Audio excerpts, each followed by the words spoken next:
el pan que da la vida. Evangelio de hoy, misioneros redentoristas. Del libro del Éxodo.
Reflexión de las lecturas.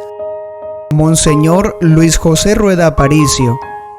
En el nombre del Padre, y del Hijo, y del Espíritu Santo. Amén. Gracias, Señor, por el día, por tu mensaje de amor que nos das en cada flor. Por esta luz de alegría te doy las gracias, Señor. Gracias, Señor, por la espina que encontraré en el sendero donde marcho pregonero de tu esperanza divina. Gracias por ser compañero. Gracias, Señor, porque dejas que abrace tu amor mi ser, porque haces aparecer tus flores a mis abejas tan sedientas de beber. Gracias por este camino donde caigo y me levanto, donde te entrego mi canto mientras marcho peregrino, Señor, a tu monte santo. Gracias, Señor, por la luz que ilumina mi existir, por este dulce dormir que me devuelve a tu cruz. Gracias, Señor, por vivir. Amén. Llegamos al capítulo 20 del Éxodo y nos encontramos con que el Sinaí, después de mucho peregrinar del pueblo de Israel, es el lugar escogido por Dios para manifestarle el decálogo, para manifestarle las normas de vida. Si miramos en la cultura de Israel en ese tiempo, acompañado por muchos pueblos politeístas, por muchos pueblos que adoran dioses que son estatuas, dioses que son hechura de manos humanas, dioses que tienen ojos y no ven, dioses que tienen oídos y no oyen, dioses que tienen boca y no hablan, esos son hechura de manos humanas. Por eso, el primer mandamiento del Decálogo manda que se amará solamente y en primer lugar al Dios único y verdadero, al Dios de la libertad, al Dios que escucha al pueblo, al Dios que ha dicho: yo soy el Señor tu Dios, que te saqué de Egipto, de la esclavitud. Es el Dios de la historia, el Dios de la libertad, el Dios que ha llevado al pueblo caminando hacia una situación verdaderamente humana. Lo que Dios ha hecho es reconocer la libertad de los seres humanos. Y para que haya estos mandamientos es necesario que haya un pueblo libre.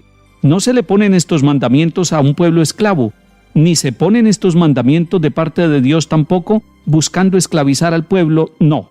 Lo que están buscando estos mandamientos es vivir una libertad en armonía, una libertad con responsabilidad, una libertad con capacidad de relación con otras personas que incluso pueden pensar distinto.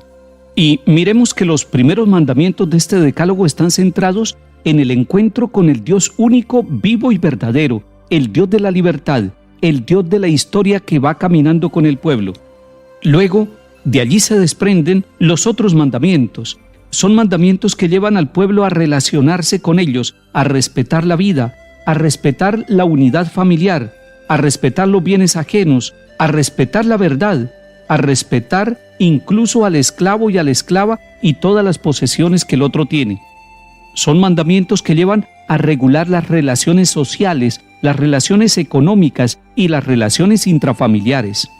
Diríamos entonces que la mejor síntesis la hizo el mismo Señor Jesús cuando le preguntaron cuál es el primero y el más importante de todos los mandamientos de la ley de Dios. Y él respondió: el primer mandamiento de la ley de Dios es este: amarás al Señor tu Dios con todo tu corazón, con toda tu alma, con todo tu ser, y al prójimo como a ti mismo, para significar que el primer mandamiento del amor de Dios es la fuente que lleva a que reconozcamos el rostro del hermano, el rostro del que camina con nosotros, para que podamos respetar la vida del otro y todas sus posesiones, toda su dignidad y toda su historia. Un pueblo que sabe amar a Dios es un pueblo que es capaz de amar a los hermanos. Un pueblo que siente su corazón puesto en Dios es un pueblo que será capaz de perdonar, de reconciliarse, de construir la paz, de caminar con el otro, porque es un Dios que no está en las nubes, es un Dios que se hace presente, es un Dios que tiene rostro, es un Dios que está presente en la historia, en la sociedad, en los acontecimientos de la vida. En el capítulo 13 de San Mateo nos encontramos todos nosotros con distintas parábolas sobre el reino de Dios. Pero la primera de esas parábolas, en este capítulo 13 de San Mateo, es la bellísima parábola conocida como la parábola del sembrador. Es hermoso ver cómo en estos versículos del 18 al 23, el Señor nos explica lo que es la parábola y su significado. Empieza diciendo: ustedes oigan lo que significa la parábola del sembrador. Tiene un significado profundo y la va a explicar el mismo Señor. Hay 4 clases de terreno donde cae la semilla. La semilla puede caer en el camino, primer clase de terreno. La semilla puede caer en terreno pedregoso. Tercero, la semilla puede caer entre zarzas, entre espinos. Y cuarto, la semilla puede caer en una tierra buena. ¿Qué explicación nos da el Señor Jesús? Primero, que cuando se escucha la palabra del reino sin entenderla, es como cuando se siembra la semilla, pero al borde del camino. Es una palabra expuesta, es una palabra que queda muy superficial, es una palabra, dice esta explicación, que viene el maligno y la roba. Es una palabra fácil de robar porque quedó en el camino. Además, según la parábola, hay una segunda forma de escuchar la palabra de Dios. Son aquellas personas que escuchan y aceptan con alegría inmediatamente la palabra de Dios, pero son personas inconstantes.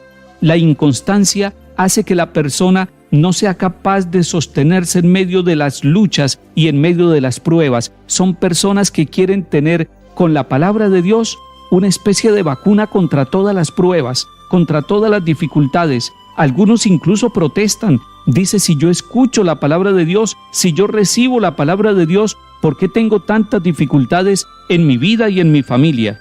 Esa es la inconstancia, cuando uno cree que la palabra de Dios lo va a dejar limpio de dificultades y de luchas. Es una palabra entonces que no queda profunda.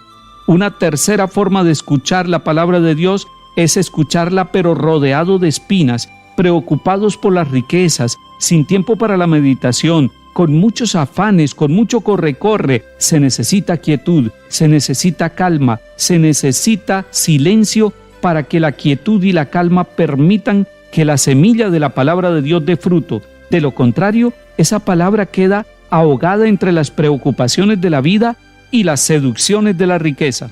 Y finalmente nos encontramos con que hay una cuarta forma de escuchar la palabra de Dios.